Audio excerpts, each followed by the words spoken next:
friends, I'm that crazy redhead on the ridge, and we're back for another dose of off-grid living. What do we do when we live off-grid and we use solar on days like this?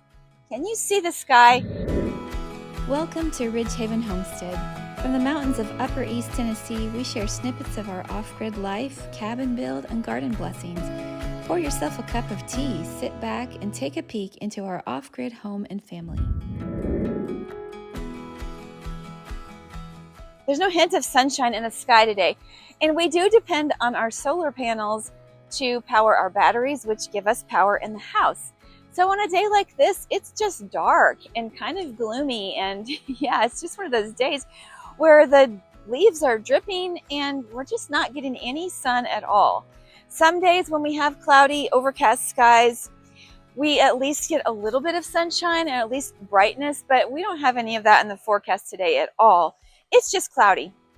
So we woke up today and our batteries actually were down to 8%. And that is because the last several days we've also had cloudy skies. We've had a couple of breaks of sunlight. Like yesterday, the sun came out just a little bit, like the skies were still cloudy, but we got a little brightness. But that doesn't look like it's going to happen today at all. So if you can hear in the background, you can hear our generator running. And so we have our generator running that powers our batteries. And so we do have to buy gas. We have to go fill up tanks. And that is a job that I usually get to do every so often. But it helps to power our batteries on days like this, because the reality of off-grid life is that in the winter and in the stormy, dark seasons, we don't quite have enough solar to have a sustained experience of charged batteries. We have a few glitches in our solar system where we have some things to adjust, and the amount of solar panels that we have should actually power our house, but we have a few little nuances that we're trying to figure out. But until we do that, and until we can get more panels and batteries, we are working around these little glitches. So I'm going to be running this generator for about 3 hours. I've been running it for about an hour now. And in order to get our batteries up, we want them to be at least 70%. I actually had some other plans that I was going to do a few things in town, but that's not going to happen today because I'm here, and that actually not a bad thing. It just dictates the things that I do. So yesterday I came up to the top of the hill, which I'm actually walking up to now. I used the inverter, which uses power from our batteries, to pump our solar well pump, and I filled up our holding tank up this hill, which we use for gravity feed water. And I was doing laundry yesterday. I did about 4 loads, and that did actually deplete our batteries some. We were running the generator at the same time, but it used a good bit of power. And I can see behind me, from what I can tell, that our tank is full. So that's good. We are not going to have to worry about filling the tank for a couple days. Yeah, it's only about this far from the top. So that's good. Don't have to worry about that. We just switch gears. When we have really long spells of several days with no sun, we switch gears into kind of our energy conservation mode. So today I do want to be baking some cookies, and I do plan to be doing several other things around the homestead, but I'm not going to be using my countertop oven because that pulls too much. I will not be turning on the Christmas tree. It's very sad, but we're just going to be kind of living in the dark, keeping the lights off and conserving power. Even though I am running the generator to power our lights and to get the batteries charged, we have to use it very wisely, and so we have to make choices. And those choices include, do we want this on or do we want that on? I did make 2 pieces of toast for my breakfast this morning. I had nice avocado toast, and I felt like that was worth it, but it was just a short time of using the toaster, which, now we're making up for it. But I'm not running anything else except for the lights. The fridge is running. We have 2 fridges, and than just the basic power. So that's pretty much what I'm going to be working on today. And then when I go into our kitchen, I'm really glad that we don't have to depend on the solar and on, you know, the electric to power my stove. I feel like I'm walking in mud. Here we are. I'll show you what I'm doing. I put these slip-on shoes and I'm walking up the hill to get a little exercise before I start in my work day, and they are caked with mud. You can just see, if I can balance here, you can see that my shoes are just like this thick with mud. We've had a lot of rain recently and just so much clouds. This is typical of winter in Upper East Tennessee. We just don't get a lot of sunny days through the winter. So we do have to make adjustments because of that. We are learning. We do not today have our solar well pump on. Make sure that's off, because that actually, even though this requires solar to work, so it wouldn't be kicking on, but just in case, we don't need to pump any water because we have a full tank and we're good to go. So the reality is I washed some laundry yesterday, but I actually was planning to finish drying some of my loads today, and I'm not going to be doing that. I'm just going to have to conserve. So I'll probably be taking some of those clothes out of the dryer and figuring out a way to hang them up and make it work so that I'm not using extra energy, because, you know, we can use the generator and we can charge them, but after a while it does get kind of expensive always going to buy gas at the gas station just to get some power. So there's ups and there's downs about the off-grid life, and we actually just recently talked about a lot of the ups and our top 3 favorite things that we like about the off-grid life. That's one of my recent videos that you can check out. But it's kind of a balance. We like the off-grid life, but sometimes there's challenges, and I talked about that and the top 3 annoying things about off-grid life.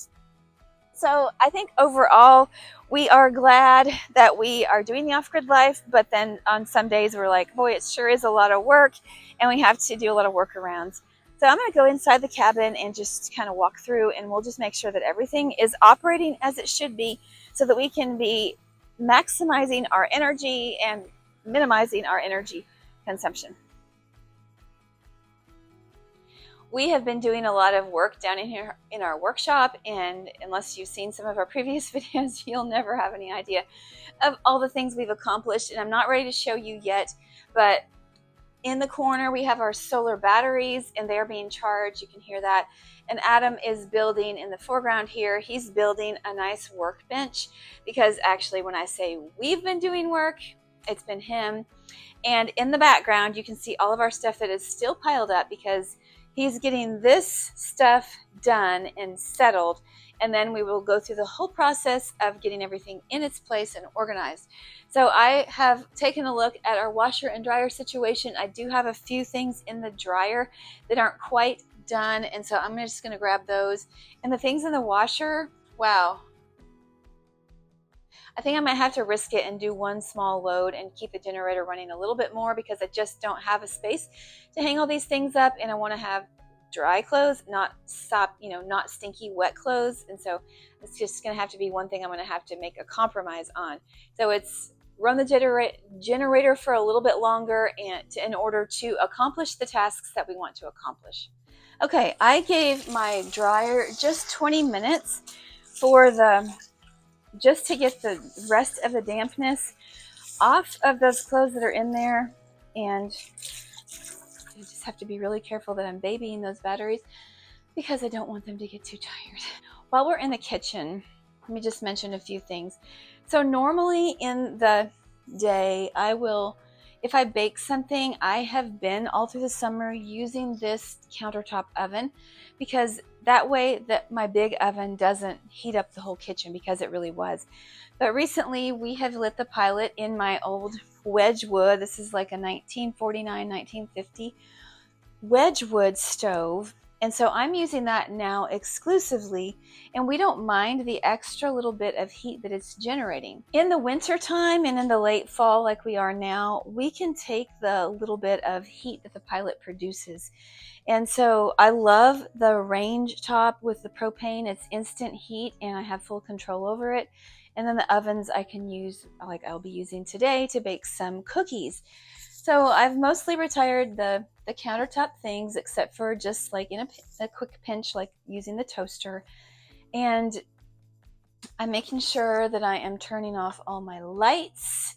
And I see another light that's on, so we need to get that turned off.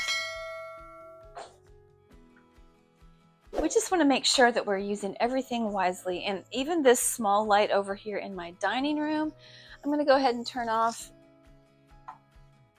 And we actually are getting a little bit of ambient light. You can see the windows upstairs are bringing in some light.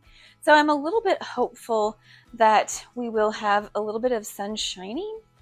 Actually, it might happen. You just never know.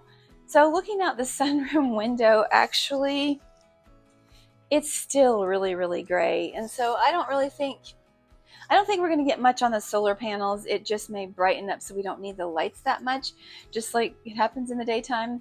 And this is a great room that we have that we can use if we want a room to just have light and not need, artificial lights.